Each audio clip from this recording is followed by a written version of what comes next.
L'ambiance était électrique dans la salle de conférence du ministère des Affaires étrangères qui a refoulé du monde ce vendredi 14 avril 2023. Réunis en assemblée générale, plusieurs syndicalistes de différents secteurs de la vie nationale ont envahi ce cadre pour prendre part à cette activité qui consacre la création et le lancement officiel de la synergie des organisations syndicales et sociales de la RDC. Les travailleurs ont remarqué effectivement que les syndicats ne sont pas unis. Voilà pourquoi, à notre niveau, nous avons pensé qu'il était temps de pouvoir prendre contact avec toutes les corporations professionnelles pour que nous puissions travailler désormais ensemble. Et donc là, vous avez vu, nous étions avec les professeurs d'université, avec les enseignants du primaire, du secondaire, avec les médecins, les infirmiers, avec les agents de la territoriale et donc avec les inspecteurs d'État de l'enseignement. Et donc, nous sommes en train de tendre vers un regroupement qui puisse permettre au gouvernement, lorsque nous avons des revendications, que le gouvernement puisse donner des réponses aux revendications des agents et fonctionnaires de l'État.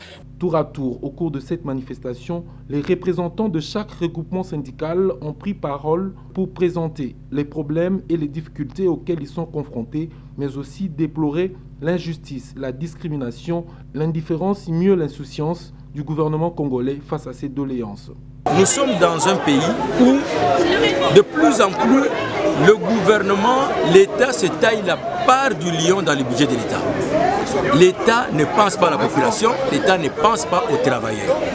Il était temps que les syndicats responsables se mettent ensemble pour dire non à cette situation.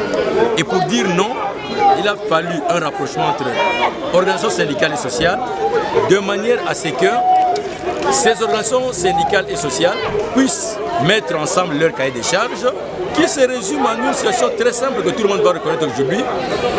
Le gouvernement de la République gère mal les finances de l'État. Résolument engagés à faire désormais front commun pour une efficacité dans l'action, les membres de cette synergie regroupant les syndicalistes de l'EPST, de l'ESU, de la santé et autres ont présenté à l'assistance chacun son cahier de charges. À l'issue de ces échanges, plusieurs recommandations ont été formulées aux décideurs afin d'améliorer sensiblement les conditions de travail et de vie des fonctionnaires de l'État à travers notamment la réduction du train de vie des institutions.